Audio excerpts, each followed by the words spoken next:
If you're a soft girly, this might be kind of hard for you to hear, but living a soft life does not mean that you get to be lazy. It does not mean that you don't have to put in any effort or any work. It does not mean that you just get to exist. Living a soft life is a privilege. And even though many of us might want to live a life that is easy and comfortable and stress-free with no obstacles and no conflict, it's just not realistic and it's not always that simple. The truth is, no matter how much we want to be in control of absolutely everything and we want everything to go our way all of the time, life is just hard sometimes, and sometimes you have to do more than just exist. Sometimes you have to react. Sometimes you have to make a hard decision. And sometimes you have to do things you don't want to do in order to put yourself in a position to live a better, softer life.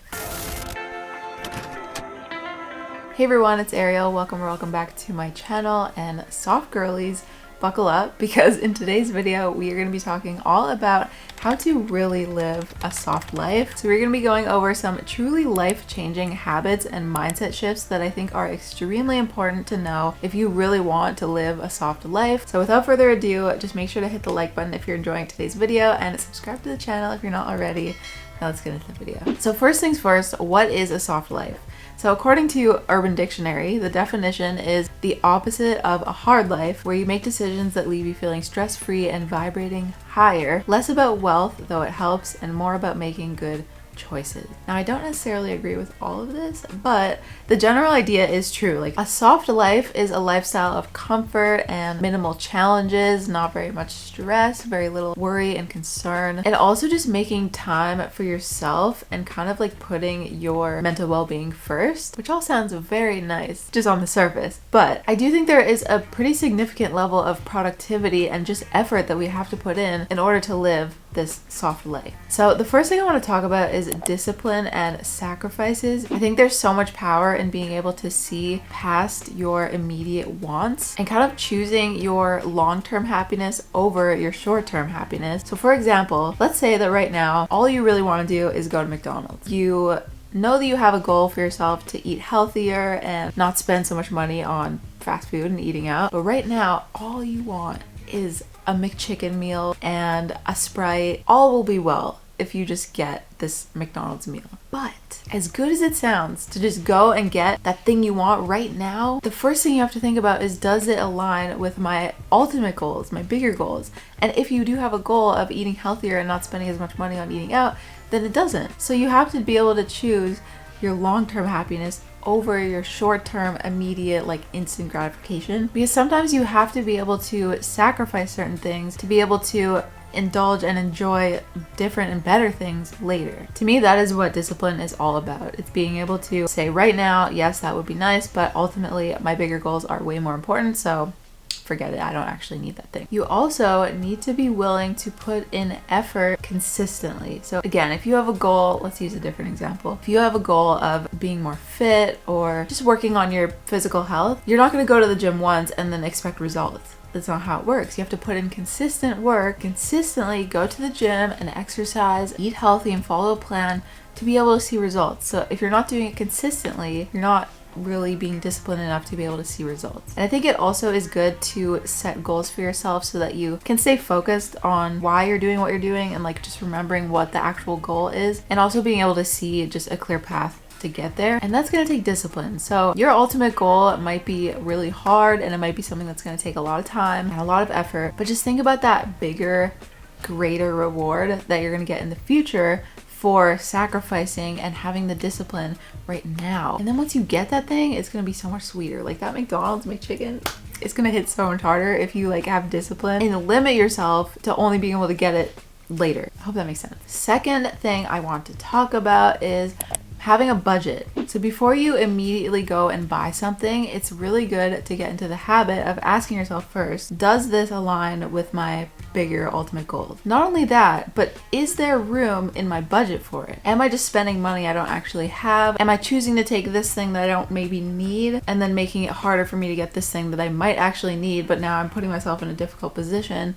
See what I mean? So it is essential to be aware of where you're spending your money, how you're spending your money, and just being smart financially, because You want to be able to retire one day. You don't want to be working when you're 65 and all your other retired friends are going on cruises and yachts, and you want to be joining in on that. That is really when you'll want to be living a soft life. When everyone else is retired, you don't want to be still working. But if you spend all your money now on things that you don't actually need or you don't have the budget for, that's where you might be putting yourself in the future. So highly, highly, highly recommend having a budget and sticking to it and just really thinking before you buy something. Not to say that you can't splurge on stuff here and there, but when you do, make sure that you know that that's a splurge and you had to work for that. Like, it wasn't just, I want this, so I'm gonna get this. You have to understand that that is something that you now will have to work for and actually earn. So just because you want something doesn't always mean you need it. So just really clarify that in your mind before you immediately like impulsively buy something, and try the best that you can to save your money for your future self to enjoy. That way you can actually live a soft life. The third thing I want to talk about is romanticizing your life, which this might look different for everybody, but to me it's basically just appreciating the little things, being grateful for everything, really practicing gratitude, and maybe most importantly appreciating what you have now even while you work towards your bigger goals. Because if you're not grateful for what you have now, it's going to be so much harder for you to be grateful even once you do reach your bigger goals. So really important in my opinion to be grateful for what you have while you work towards what you want. And lastly, in the category of romanticizing your life, I think another thing that helps is just simplifying your life in whatever way you can. I did touch on this a little bit in my last video, how to exit your lazy girl era, but some things that I think will help with this is having a to-do list, making like a schedule for yourself, really scheduling your time and knowing like what you're doing and when, having a morning routine, limiting or removing distractions whenever you can. These will all help you stay really focused on your goals, and it also will help reduce temptation of like wanting to do those really big splurges or wanting to give in to the short-term gratification scenarios, because you'll be so much more focused on your bigger goals, and you just won't want to as much. You'll be way more attracted to that bigger goal. And those things also all help you just romanticize your life and be like satisfied with what you have even while you're striving for more. The next tip I have for you is to set boundaries, and this one is a bit much. Like, I don't want to get too into this one because I might even make just a whole video on like boundaries. Let me know if you're interested in that. But I do think having good, strong boundaries is important, and it's just good to get in the habit of actually setting them and sticking to them. So first of all, do not let yourself get walked all over. Like, if you are in a situation where you feel like you are not being treated fairly, or you're not being respected, whatever it is important to know when to walk away or when to quit, and also understand why. Like, don't just quit your job because your boss wants you to pick up an extra shift and you don't want to. Like, that's not a good valid reason. But if you have a good valid reason for quitting or leaving whatever situation you're in where you don't feel valued, go ahead and walk away, because you deserve to be treated well. We all do. You can also set boundaries by distancing yourself from family or friends, really anyone who's like negative and just brings you down and is not adding to your life, because that's only going to create more stress and more worry, which we're trying to limit to live a soft life. And also setting boundaries between anyone or anything that allows you to develop like unhealthy habits or kind of enables your like bad behaviors. Whether that's a friend who like only wants to hang out if you're spending money, but you have this goal of not spending money, like that's not going to help you. That's just one example, but just trust your gut. And if you feel like somebody is really negative and just like not helping with your overall mood, if it's adding negative energy to your life, cut it off. Now, on the flip side of this though, it is also important to be empathetic towards how your actions might impact other people, because sometimes you might want to do something without realizing that it's going to affect this person in a huge way. So that's not really fair to that person,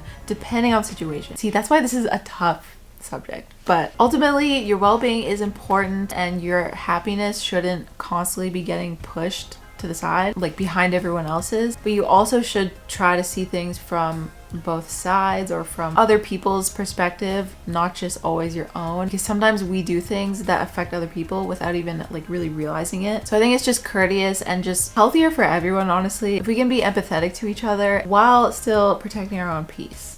It sounds tough, but I think it's possible. Moving on, the last tip that I have for you is just to do your own thing. Again, of course, being mindful of how your actions might affect others, but just let yourself be yourself. Like, don't put too many restraints on yourself. Don't try to like follow trends too closely or try to be this because you think that's what's gonna get you liked. Like, just let yourself be you and do what you want. Like, do what makes you happy. Not in an arrogant, entitled way, but in a way that's with gratitude and a good understanding of the fact that it is a privilege to live a life that you love and are grateful for. But ultimately, you're allowed to just be your own person and do what makes you happy, do what you enjoy. Just like do your thing. You know what I mean? Also, okay, there's actually one more thing I want to say. Don't be afraid to ask for help. Lean on the people around you as much as you need to. I feel like this is something I could take for myself. Like, I don't do this enough, but it is okay to ask for help. Like, sometimes independence is lonely. Like, you don't have to do everything yourself. It is okay to ask for help. It is okay to lean on someone. And I mean, we're all just human. Like, we don't have all the answers to everything. So I think it's kind of an endearing quality to be able to humble yourself down and just ask for help. Be like, I'm not doing okay. Can you help me with this? Or I'm already doing